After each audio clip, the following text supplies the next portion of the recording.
शंकर का पसीना पहुंचा समुद्र में जाई हो, पानी और पसीना मिलके पिंड एक बनाई हो, ताही पिंडवा से एक लाल के पैदाइश हो। दिन बढ़ता दूना रात चौगुना बताई हो। लेकिन और का होला तेरी से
जीवित यादव रानी तरह सोनभद्र की पावन वसुंधरा से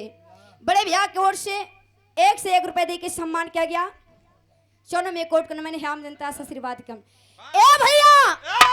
जोने बखती बात के ब्रह्मा जी के पता चलल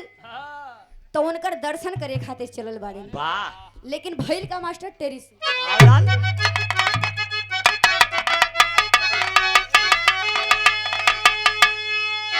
देखी के ब्रह्मा के लड़का दौड़ा खुमसाई हो,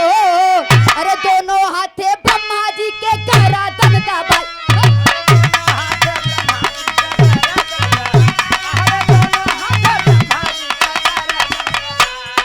दोनों होए भैया दोनों होए बाबू दोनों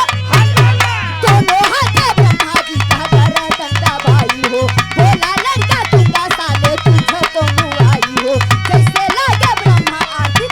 के ए भैया जोने बखत ब्रह्मा जी उ लड़का का दर्शन करे बदे अइलन। पता हो गल क्या गलन ब्रह्मा एकदम क्रोध में आग बबूला हो गया। जब दौड़ल बाबू दोनों हाथ ऐसे कई के गर्दन पकड़े बदे तब ले होत का बा आवा टेरिस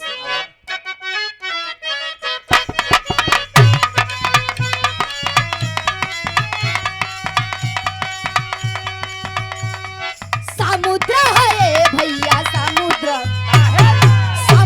है बाबू समुद्र बचाने गए ब्रह्मा जी जवान हवा आपे रहलन ब्रह्मा के बहदानावा।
मुद्रा बचाने गईली ब्रह्मा जी की जनवा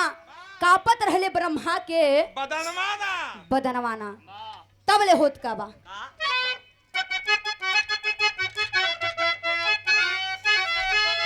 अरे समुद्र के कहना लड़का फौरन मान जाई हो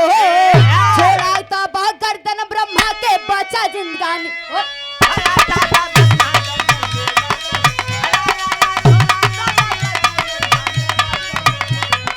छोड़ा है भैया छोड़ा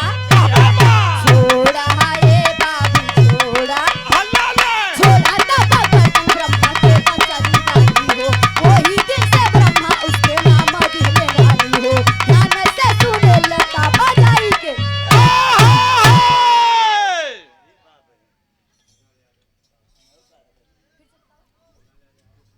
फन्ना लाल यादव गोपालपुर की पान भूमि से बाबू की ओर से 51 रुपए का पुरस्कार चुनो में कोट गुण में है आम जनता से आशीर्वाद के हम वाह ए बाबू इधर जब गैलन सागर उनके बचावे तब ले भइल का आवा तेरी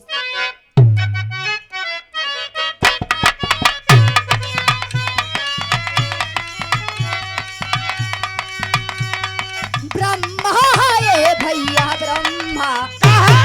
ब्रह्मा है बाबू ब्रह्मा ब्रह्मा जी धराए नाम जालंधर गिरनावा नामी होइगा भूमंडल तन मनावाना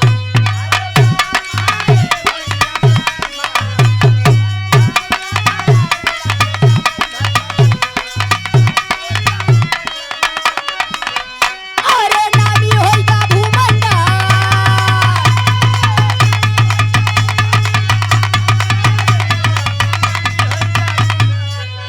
अरे ब्रह्मा है भैया ब्रह्मा ब्रह्मा है बाबू ब्रह्मा ब्रह्मा जी धराए नाम जालंधर गिरनावा नामी होइगा भूमंडल तन मनावाना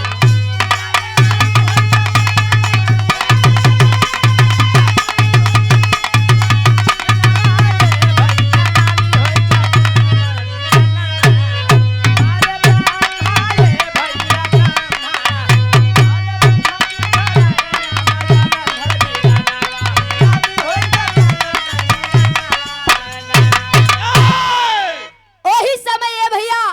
ब्रह्मा जी का नाम रखल लेन जालिंधर एकदम नामी हो गई जालिंधर भैया लेकिन तब भइल का भाई तब उ जालिंधर से मिले के जात बा के अवंतरा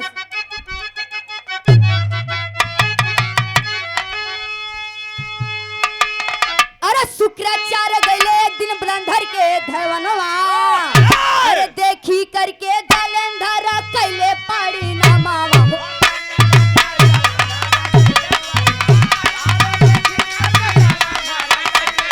देखी करके ए भैया देखी करके ए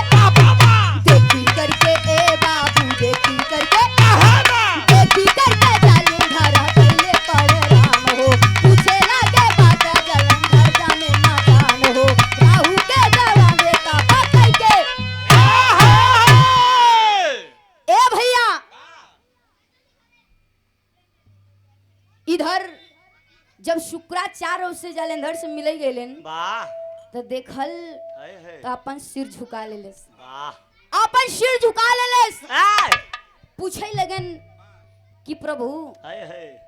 मुनिवर वाह कैसे है ना आप कैसे यहाँ हां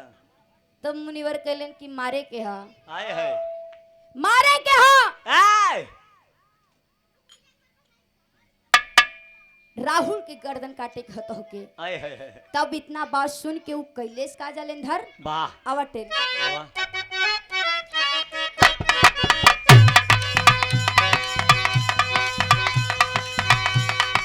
बदला है भैया बदला बदला है बाबू बदला बदला चुकाऊंगा काटूंगा गरदनावा चल करके ओही के पवनवा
गर्दनवा हाँ, चल करके पापी के वनवाना। हवनवाना। हाँ, लेकिन कैलेश का बाबू कैसे भैया? अवंतरा वाह,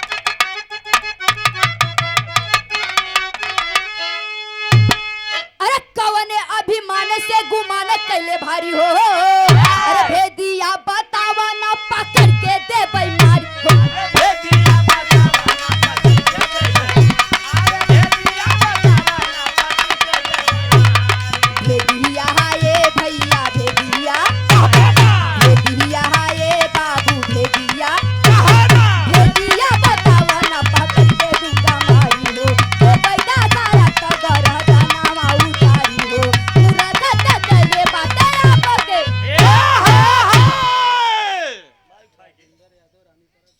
और ये देखिए बड़ी भैया राजेंद्र यादव रानी तारा सोनभद्र की पावन वसुंधरा से कौशल्या यादव दाती पूर्व प्रधान जी की चरणों में 2 से 51 रुपए दे के सम्मान किया गया। ऐसे प्रधानी चमकत रहे भैया। ए भैया वाह, पूछे लगल कि भेद बतावा नहीं तो तोहके भय तना मारब हाँ, तो आर गर्दन तो पता ही न चली। पाछे से परान फेंक देबे। तब का होगा? तब ले भैल का आवा टेरिस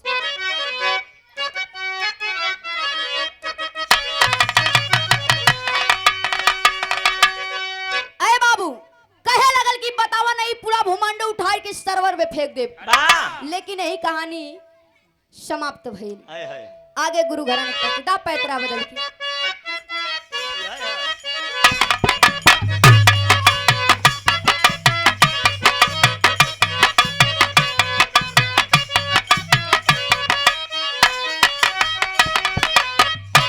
अरे गावई